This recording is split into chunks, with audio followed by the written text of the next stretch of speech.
बंधन बैंक भी आज खबरों में है और एक बार गौरांग जी आपसे इस पे राय जानना चाहेंगे। देखिए काफ़ी अंडर परफॉर्मर रहा है ये, और साथ ही साथ एक जो न्यूज़ की सबको इंतज़ार था वो था मैनेजमेंट चेंज। अब कंपनी की तरफ से इंटरिम जो एमडी और सीईओ है उसकी नियुक्ति की खबर आई है अगले 3 महीने के लिए।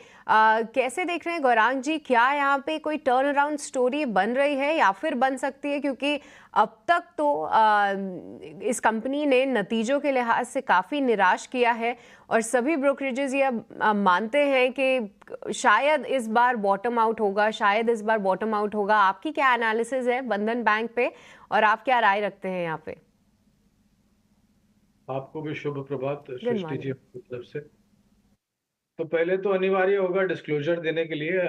बुनियादी तर्क के आधार पर बंधन बैंक पर हमारी काफी लंबे समय से खरीदारी की राय रही है, और सिर्फ घोष साहब के रिटायरमेंट होने का या फिर इस्तीफा देना ही नहीं, अगर आप नतीजों पर भी नजर डालेंगे तो दोनों तरफ के नतीजे देखने मिलते हैं बंधन बैंक में। तो कुछ तिमाहियों में बहुत ही शानदार नतीजे, और उसके बाद के तिमाही के नतीजों में उतने ही निराशाजनक। अ, जब घोष साहब के रिटायरमेंट या इस्तीफे की बात आई थी तब 200 के पार चल रहा था और 180 के आसपास के जा करके इसके दाम थमे थे, शेयर के दाम, और फिर ऊपर के तरफ के दायरे।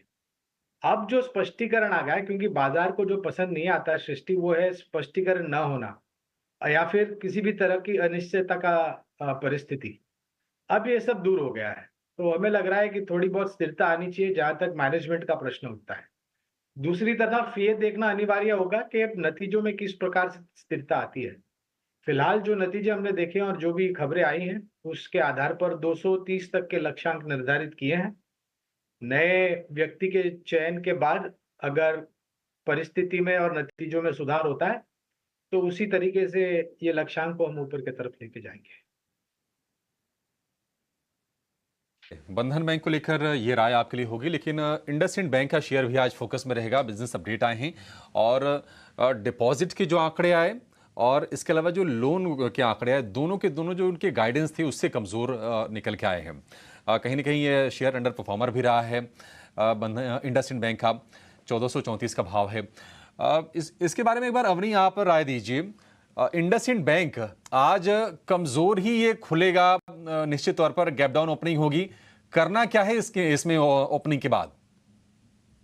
जी अभिषेक जी, अगर ये गैप डाउन ही होता है तो हम कुछ कर नहीं पाएंगे। नीचे इसका सपोर्ट बन रहा है अराउंड 1390 के करीबन। बट ये अगर कोई भी उछाल आती है इसमें तो अराउंड 1450 के करीबन इसमें सेल ट्रेड बनता है। तो ये सेल ऑन राइज स्टॉक है, सारे मूविंग एवरेजेस के नीचे ही ट्रेड कर रहा है और लगातार एक सेलिंग प्रेशर है अच्छे वॉल्यूम के साथ में। तो मेरे हिसाब से अगर गैप डाउन हो जाता है तो वेट एंड वॉच है, कुछ करना नहीं है। बट अगर थोड़ी बहुत भी उछाल आती है तो वहां पे हमें सेल करना है। उछाल पर बिकवाली करनी है इंडसइंड बैंक के शेयर में। बैंकिंग को लेकर चूंकि अपडेट आ रहे हैं तो बैंकों के बारे में थोड़ा ज्यादा हमारे सवाल हो सकते हैं। जम्मू एंड कश्मीर बैंक, इसके भी जो अपडेट आए हैं वो भी कमजोर आए हैं। डिपॉजिट और क्रेडिट ग्रोथ है वो गाइडेंस से कमजोर है। मितेश जी, हमने तेज रफ्तार बनाते हुए देखा है जम्मू कश्मीर बैंक को। एक समय तो ऐसा था कि ये 30 रुपए का शेयर था, फिर चलते चलते चलते ये 150 का भी हुआ, उसके ऊपर भी निकला और वहां से profit taking I. JNK bank शायद ये भी कमजोर खुले। इसका सपोर्ट लेवल आप कहां पर देख रहे हैं? Good morning Abhishek ji. देखिए, इसका सपोर्ट है साइकोलॉजिकल लेवल 100 का और उसका बहुत स्ट्रॉन्ग रेजिस्टेंस है 121 का। तो हमारा मानना ये है कि यही दायरे में स्टॉक घूमेगा। अगर 100 के अराउंड आता है तो डेली चार्ट के ऊपर 100 के नीचे अगर बंद आता है तो उसको डेफिनेटली अवॉइड करना चाहिए। लेकिन as of now 100 is a very strong support on the upside, 121 is a very strong resistance.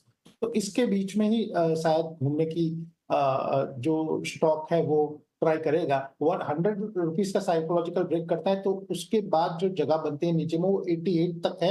ऊपर में 121 ब्रेक करेगा तो वहां से जगह बनती है 140 का।